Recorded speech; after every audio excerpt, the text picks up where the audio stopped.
You're listening to the Meditation and Attachment Podcast with George Haas. For more information, please visit our website at www.mettagroup.org. That's www.mettagroup.org. So welcome everybody. This is Meditation and Attachment, Deepening Your Practice. It is June 24th, 2021 at 7:36 p.m. Pacific Daylight Time. And we're going to be working with the third stage of the Progress of Insight, but I thought that if anybody had any questions, I would start there.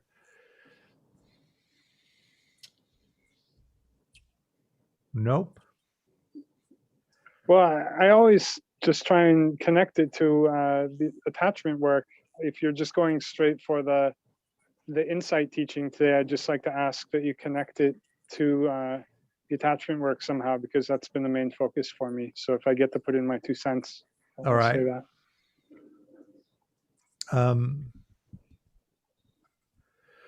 Well, the third stage is knowledge of comprehension, and usually what we talk about there is comprehension of not self, comprehension of impermanence, and comprehension of suffering. I guess suffering is one of the views, one of the ways it's translated. I often think of that as unsatisfactoriness or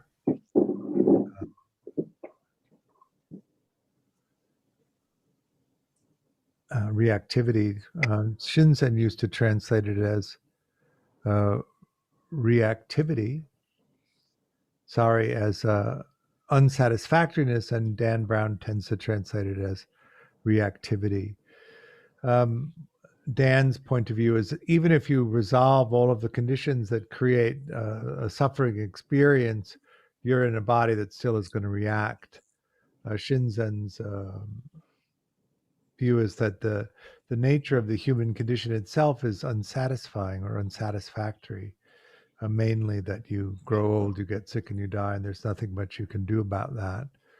The second level, of course, is the sometimes you get what you want but because everything is impermanent, you lose it. Christian? I'm curious if when I hear the reactivity, I hear I take an implication of that it's pointing to sort of like my reactions to things are automatic, and that if I were to step back from my automatic reaction to any particular thing, then I could kind of do something thoughtfully without just reacting to it.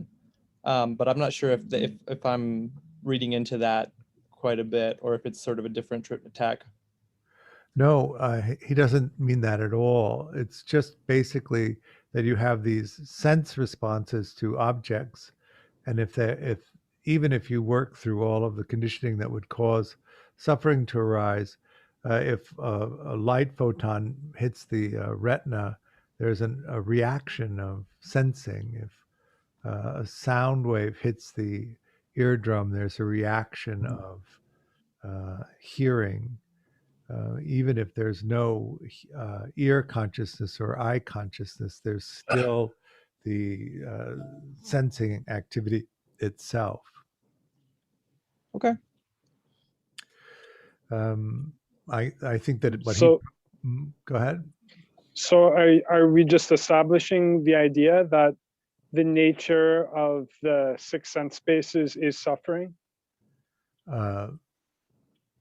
No, not necessarily. The activity of clinging to the sense gates would be the origin of suffering. Is that how you think about it? Well, I was just asking to see how you think about it, because I would consider that craving and clinging it's present in every moment of sense consciousness for unenlightened people. Correct. So that's suffering.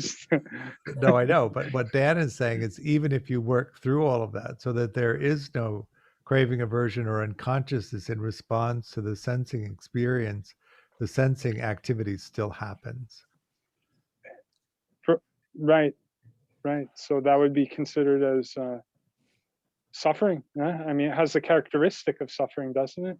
Only if you cling, Okay. only if you're aversive, only if you go unconscious. Okay. Not necessarily my formulation, just my understanding of how it's been formulated. Okay. I think in that state, of course, you wouldn't fixate anything. So there would be no, say, eye consciousness. There'd just be eye sensing or ear sensing, ear activation, right?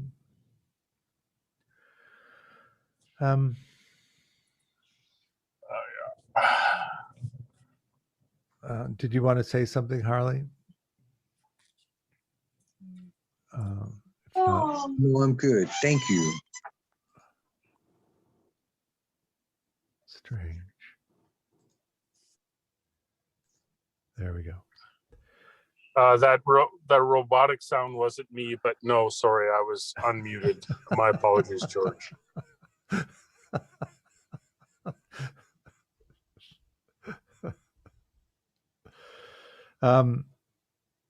So one of the things about the progress of insight is that you begin at the beginning. You identify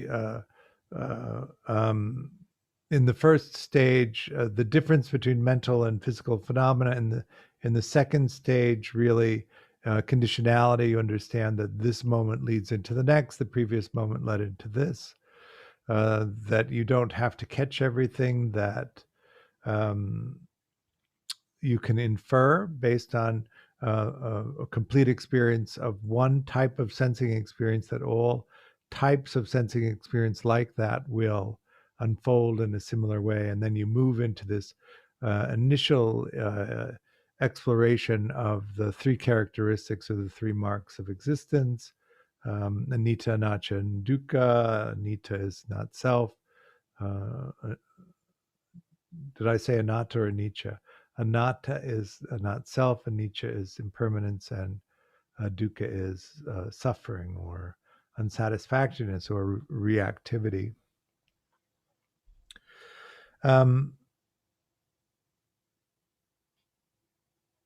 It is really in this stage a initial investigation. You really don't get to the deep dive into this until the 6th, 7th, and 8th, and then also in the 10th, where you really begin to deeply integrate this understanding of the nature of things into the perception of self and world.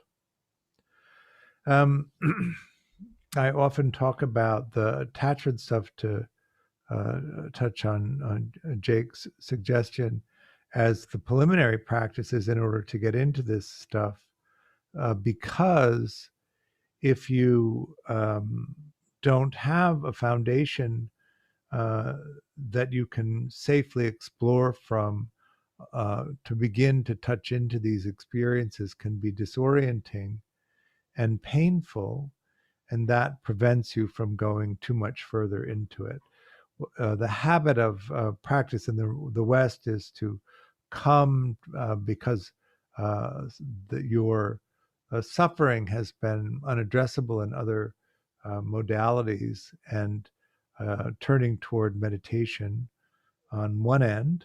This is, if you look at a bell curve of people who come to practice, on one end, it's people don't function very well, have a lot of distress in being alive, and are looking for ways to come out of it. And on the other end of the bell curve are people that function really well and still find that achieving all of the stuff that they find achievable doesn't provide a sense of meaningfulness in being here. This ties in, of course, to these basic attachment concepts of attachment, exploration, and then the collaboration system. In order to really explore deeply, you need to have a base. In the attachment literature, it's called a secure base, or John Bowlby used it as his phrase was a secure base from which to explore from. But most people don't have a secure base to explore from. They just have a base that they try to touch into, depending on how it went for you when you were a kid. One of the things that you learn in the secure attachment system is that the things that the qualities that you have, the interests that you have are valuable and important and worth pursuing, and that you have caregivers that recognize those capabilities that you have and those interests that you have, and that's what they encourage you to begin to explore and to begin to develop. And so from the very earliest of your your conscious experience, your autobiographical memory of what happens, you're pursuing that combination, things that you're good at and things that are interesting to you and things that you derive meaning from. And so that becomes the nature of your understanding of what life is really about, and you develop the skills that you need in order to be able to do that. And we would call that a primary exploration. The reason that you're pursuing it is because you derive meaning from doing it.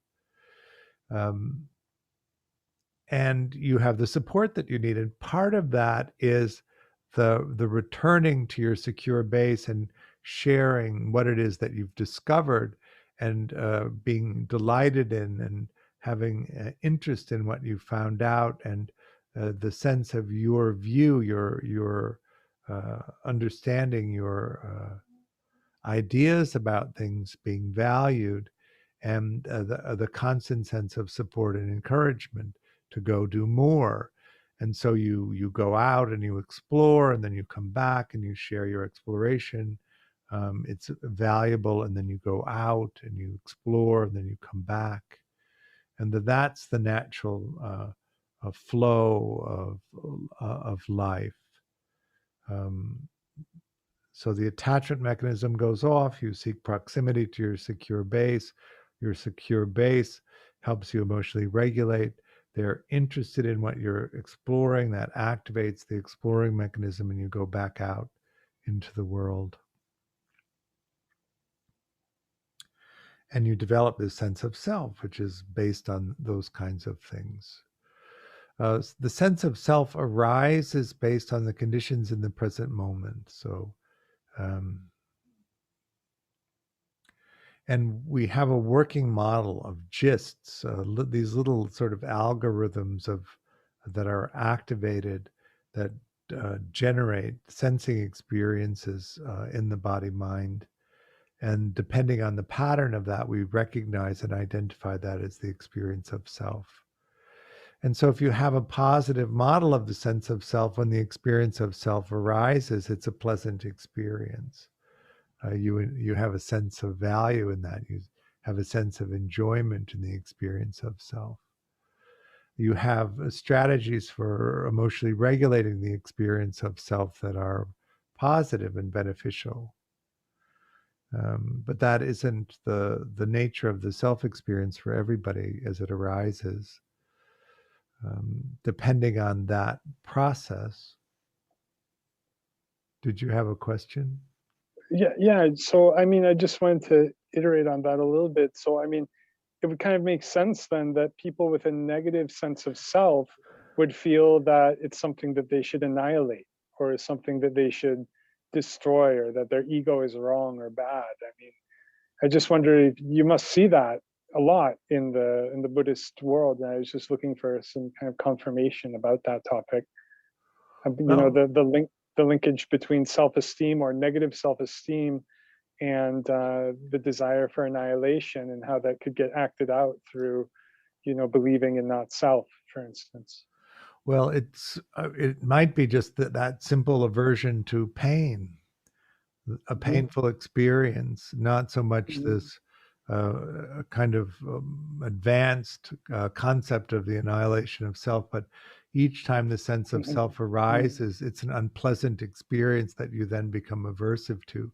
And then you begin to look for strategies that relieve you from having to have that experience over and over again. And then if you pull yourself in the direction of practices where the self experience gets weaker and weaker, in some sense, the advantage that you're experiencing is less and less pain. And Mhm. if you can get really good at, Mhm. certainly in the Theravada practices, having these no self experiences, then there really is very little pain in those experiences. And so you Right. have the positive reinforcement of the absence of pain. And when the sense of self activates strongly, you have a strong experience of pain. And Yeah. it would suggest not the most equanimity with the experience of the sense of self rising.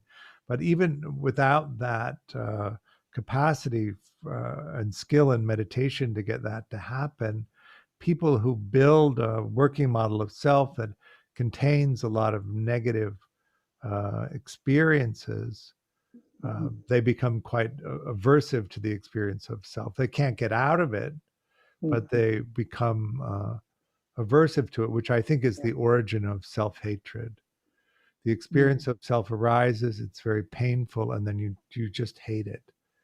And Mhm. when you begin to pay attention to the nature of self and the arising of self, it's constantly arising based on the conditions of the present moment, most of which you have no control over.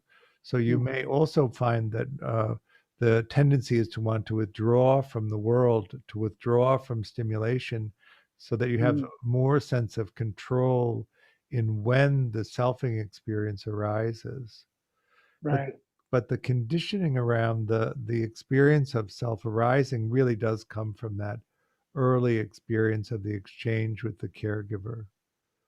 I was doing some ideal parent figure work myself in the last few days, and what I was noticing that was so interesting about where the practice is for me now is that when I imagine myself as a young child, I see myself as this delightful, beautiful, energetic, curious little boy. And then I see the way that my bio parents reacted to that. And it's troubling and puzzling that they disliked that so much and that they were so punitive in getting me to be different than the way that I was.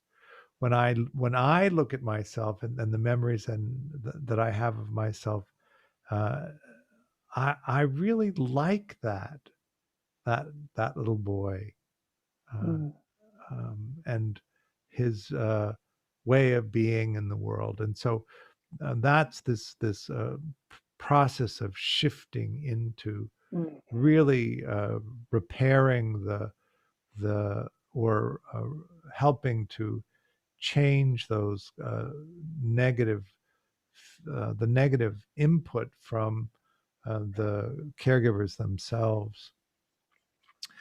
I don't know, and I really do recommend that you not try to figure this out because then you just get involved in the mind states of the caregivers. But why they would react to this kid who was just sort of curious and exploring and light and funny in the way that they did is a mystery, really, in a sense. But it was extreme. My mother was extremely corrective in terms of how I presented myself.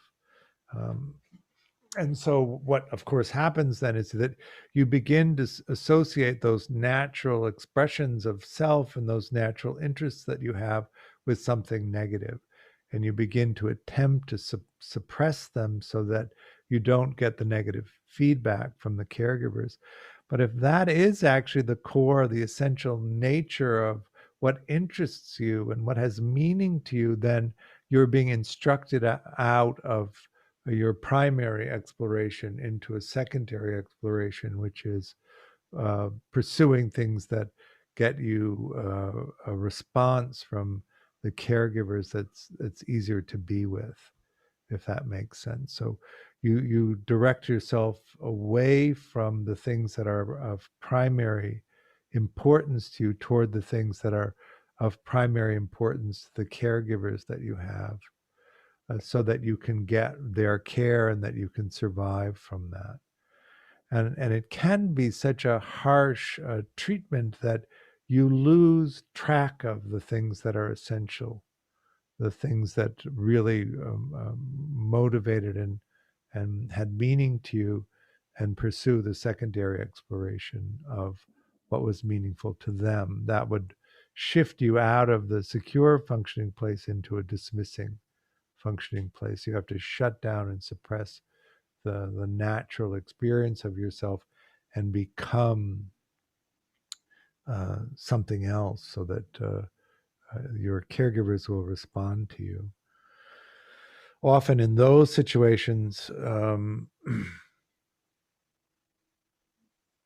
there's a kind of pressure to be autonomous way, way too early, so that you become independent, or independent of requiring their care is really what it's about. But at the same time, acknowledging in a way that's meaningful to them that they're good at taking care of you. That kind of conundrum really causes a suppression of your of the vitalness of your emotional life, because you can't hold the contradiction. In order to become preoccupied, of course, what ends up happening is that the experience of being separated from the child is unbearable to the caregiver, and so they restrict the exploration of the child. And what happens there, of course, is the same loss of attention to the primary sense of exploration, mainly because the child is prevented from developing the capacity to explore. So they don't have the experience of deciding what's meaningful and what isn't meaningful. They're just prevented from doing it. Both of these create these absences of thought processes that make up that model of the self when it activates. If what ends up happening for a preoccupied person is when the sense of self arises, and none of that working model of the sense of self includes an understanding of how to explore. And so that doesn't arise in the mind in the same way that a child that's encouraged to be autonomous too early doesn't figure out how to collaborate. So in that original description that I gave you, the child goes out and is encouraged and supported to explore, and then they come back and they share the exploration, and then they're encouraged and supported to explore more. And that's the beginning of this collaborative model, this exchange. But dismissing people don't have that. So you have these three mechanisms: the attachment mechanism, the exploration mechanism, and the collaboration mechanism. In secure people, all three of them function really well, and in insecure people, often the collaborative system is shut down because it wasn't developed. The sense of self arises, and then it's reflected back to you from your caregiver, and evaluated, and you take in that experience of it, and you build it up, this working model.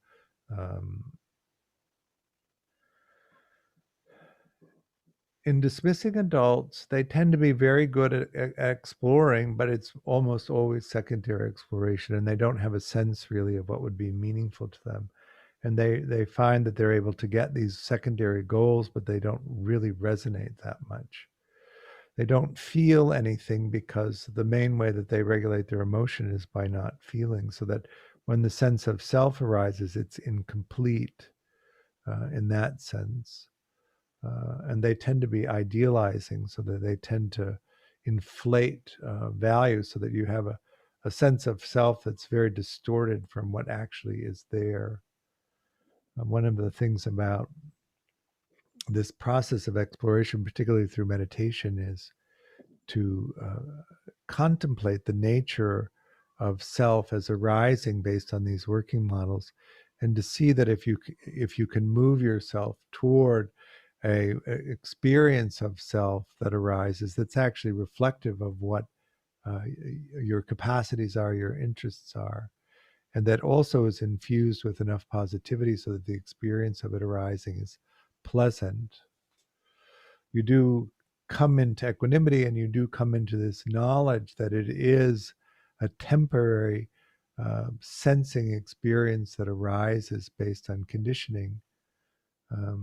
But the freedom comes from being able to move in and out of it, out of that particular moment of self-arising into the next moment without clinging or holding on to that or gripping on to the nature of self being permanent. That touches into that contemplation of everything is impermanent, from the individual sensing experience to the thing that you make out of those individual sensing experiences. Is that all making sense?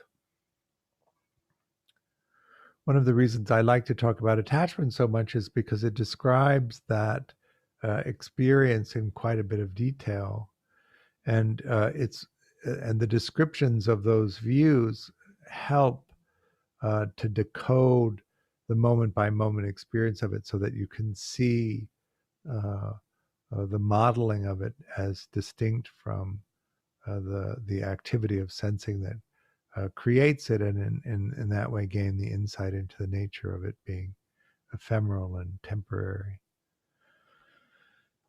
And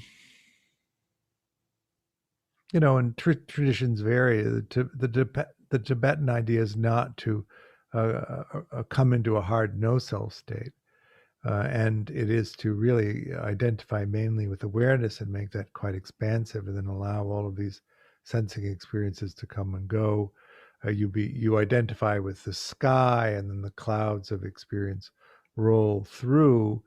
Dan says that in different studies they've done of advanced practitioners, that depending on the practice you do, different parts of the brain become active or deactivated, and that in the Theravada practices, particularly around a strong sense of no self, that the ACC shuts down, and so you don't have a self experience, and that can be quite depersonalizing. Whereas in the Tibetan practices, it shifts from the local part of the prefrontal cortex to the parietal lobe, which is more global in terms of how it perceives things. And so that we come again to this idea of the type of practice you do tends to lead to the type of insight that you have. And so what is it that you're understanding to be the exploration of your practice, or the I know that we're not supposed to have goals in practice, or at least when I came to practice early on, they were said we're not supposed to have goals for our practice. So we would call it the non-goal of our practice as a way of getting around that. But in the West, we're very oriented toward goals, and so making goals in terms of practice actually can move you forward. It's just in that moment of in the Theravada practice of trying to come into those profound cessation experiences, that in that moment before, when you need to be without goals, you're not clinging to the goals that you establish, so that you can just let go of them. And I one time likened it to standing at the edge of a pool and just letting go of all tension and falling into the pool. And Shinzen said for him, the experience was more like you're standing at the edge of the pool, and then the pool rises up and surrounds you. So however you want to think about it, you come into that place, you have a sense that something big could happen, You have the sense that it's going to happen, and then you come out of it, and the sense of self reassembles, and you have that direct experience of none of the conditioning or any of its meanings are interfering with the expression of just the liveliness of being. And then, of course, it all comes back on, and you see that the limitations of it, and understand that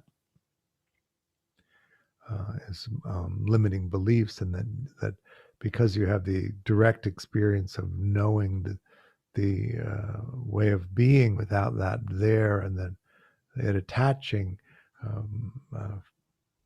mainly fuels the goal of being able to have agency and moving back and forth between it.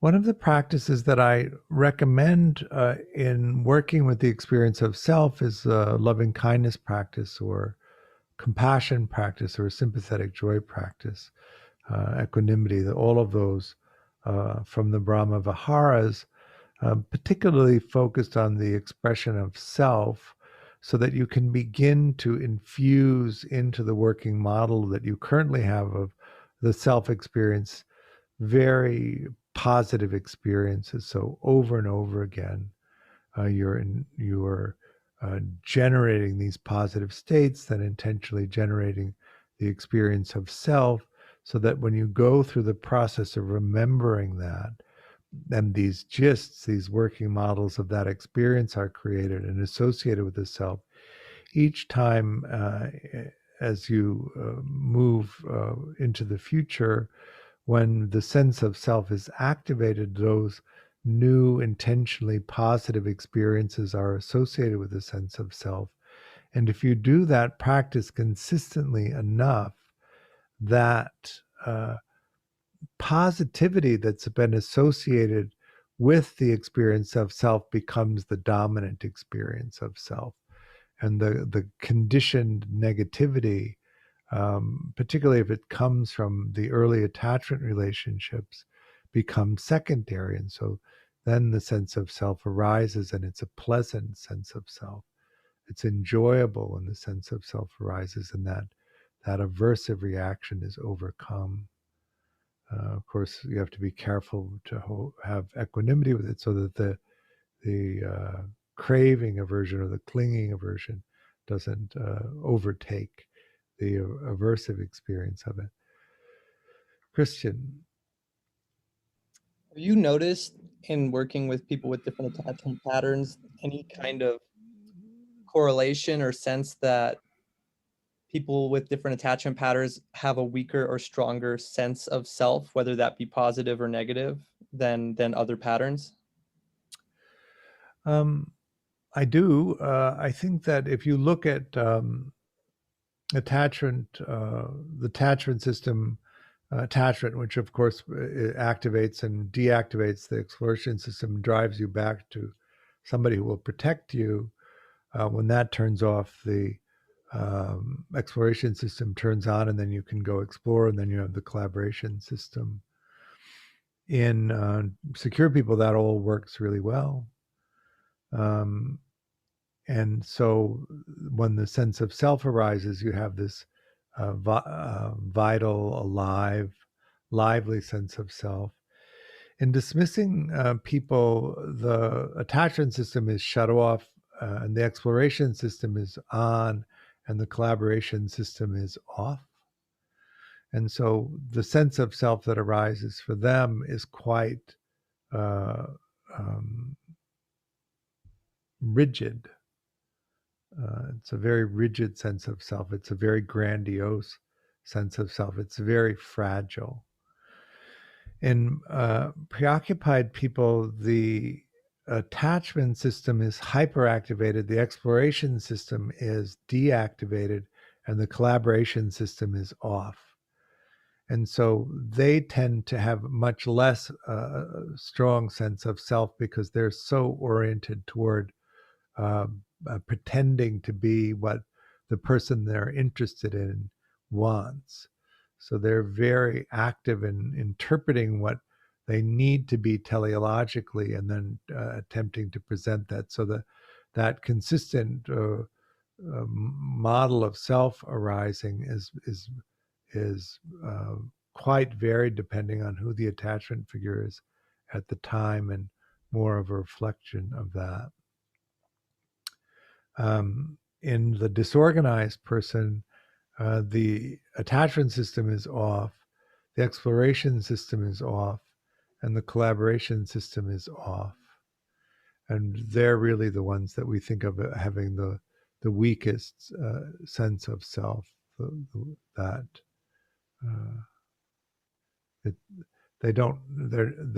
they hide, and so the sense of self that would arise based and be mirrored back to them, that would reinforce a positive sense of self or a strong sense of self, typically doesn't happen to them because they're hiding so much.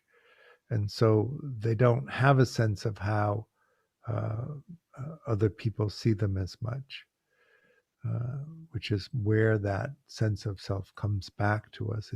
We put it out and then it's reflected back to us from the people around us. Is that making sense?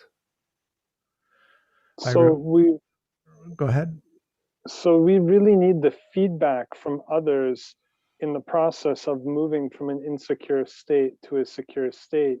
We really need to be in that process of receiving the positive reinforcement or the positive information from others.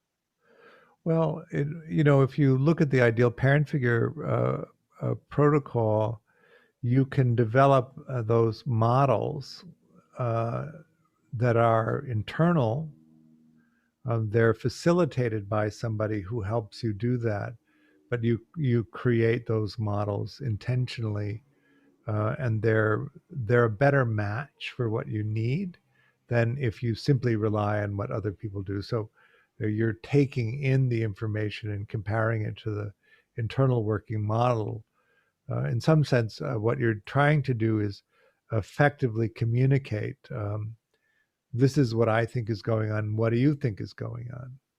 So that's the secure exchange. You're willing to express yourself authentically and then see how other people understand that. And in that communication, that exchange, you get a better sense of it, of yourself and how you express and how people experience that expression. That helps you adjust the working model so that you can be more efficient in getting the things that you want, so that your exploration is more supported. But if you can't do that, of course, you don't have that collaborative cycle of. And that also requires being in contact with other secure people, doesn't it? Because if you're coming from an insecure place and trying to get the positive feedback for secure relating, but you're not online to figure out, like, who's secure, who's not, what's a secure relationship, or what's cooperative and what's uncooperative, because in the world people may be presenting themselves as cooperative when in fact they're quite uncooperative. I think that might be relatively common. Yeah, I think one of the things that happens is that if nobody's modeled security to you, you don't know what it is. Yeah. And so you Right. can't learn it in that way. Right. One of the things about ideal parent figure, of course, is that you have a facilitator that understands the differences, can recognize each of the expressions of different attachments, and then can interpret that in real time as it's happening, and constantly redirect you toward security so that you build the model of security internally. Once you have the model of security internally, you can begin to operate from that place. Sorry, let me ask, what do you think is the potential for this work to enter into like school systems and like social, like just be part of the common knowledge of people, that if the secure functioning is so important, what do you think is the potential that this information could be disseminated more widely into society? I think that it is like anything new. People have studied how new ideas arise and enter into the mainstream. In the beginning, of course, is the exploration that discovers the new idea.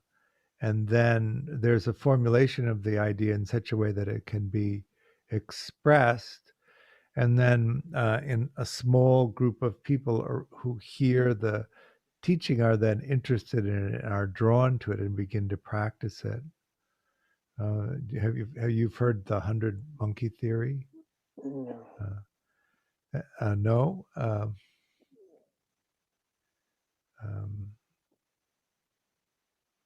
So when it was originally described to me, it was about a troop of baboons who lived on a sort of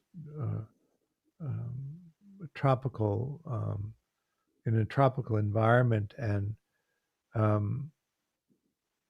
they survived largely on fruit, and they were very particular about eating the fruit only when it was ripe. But as soon as the fruit got ripe, it would drop off the tree and get covered with sand.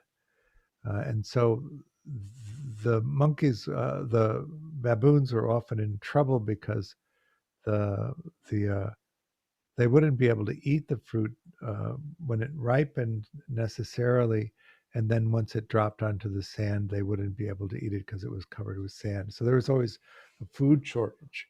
And then one of the baboons figured out that if they took the fruit that had the sand on it and they washed it in the river, the sand came off and then they could eat the fruit. And it was a big troop, but she was the only one who was doing it. And then she taught her children to do it, and then they learned to do it. And then their friends, their children taught their friends to do it. And then their friends taught their parents to do it. And so the knowledge moved out very slowly through these social connections until enough people were doing that it just almost overnight, everyone in the troop was doing it. And so I think that's, I'm sure I've wrecked the story. So, but you get the gist. And so attachment was presented in the mid 80s by John Bowlby. The research was incomplete. It really wasn't presented to the clinical population until the 2000s, and a modality that actually could create change has been so new that what phase we're in here is just the dissemination of the knowledge into these small groups that are then developing the skill to practice it.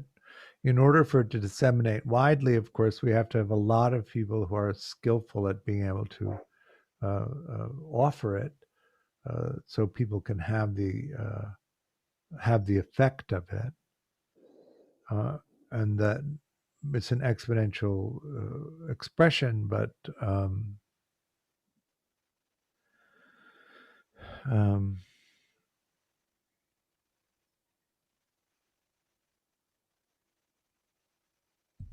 we'll get there, I guess is what I'm trying to say. I'm seeing a note from Harley. Yes.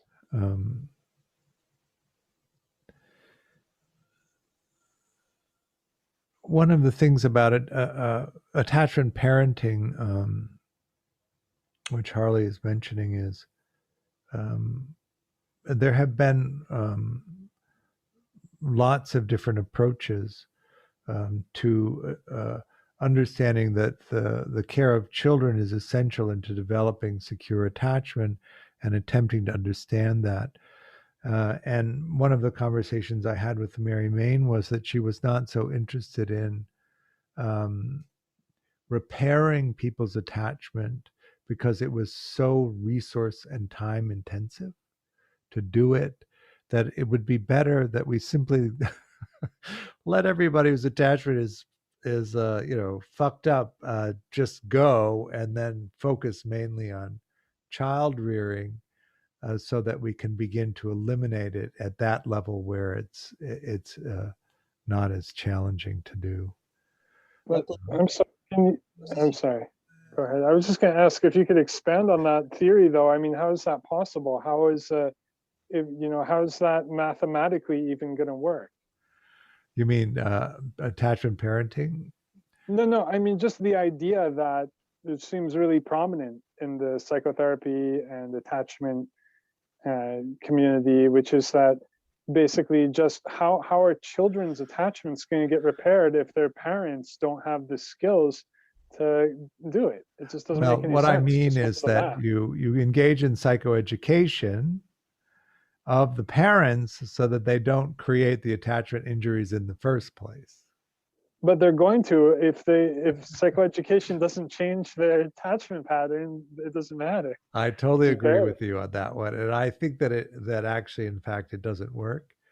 But that might be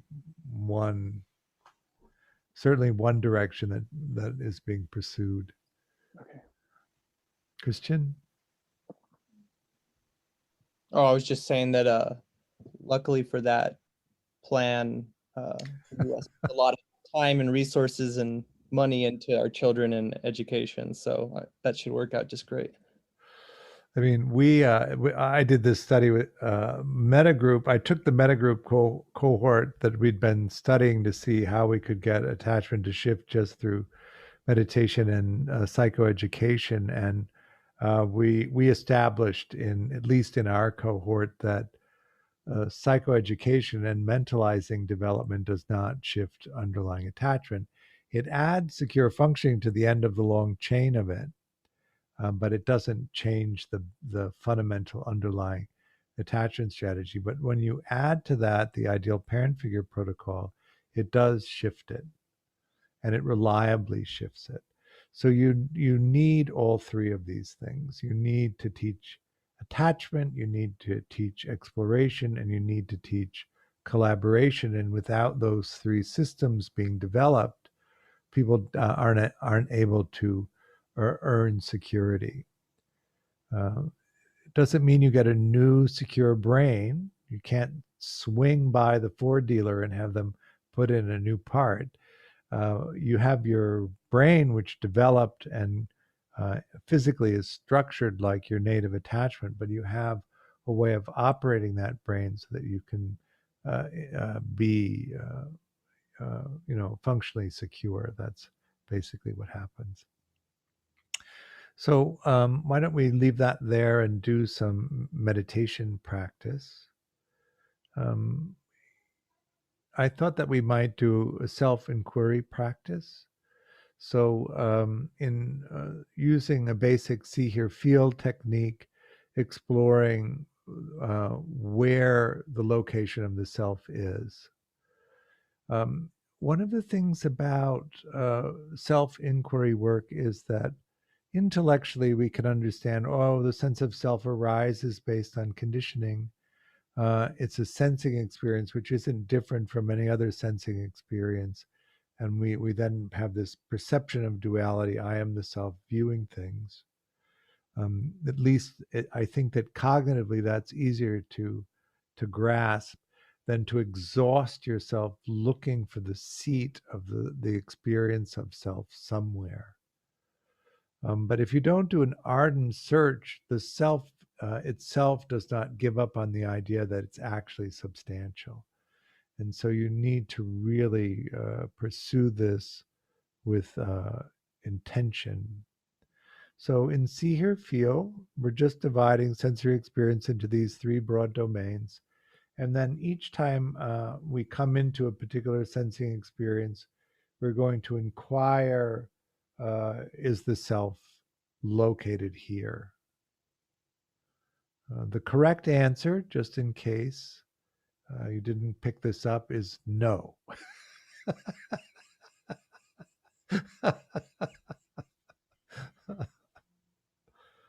All right. And so we're going to do an ardent search.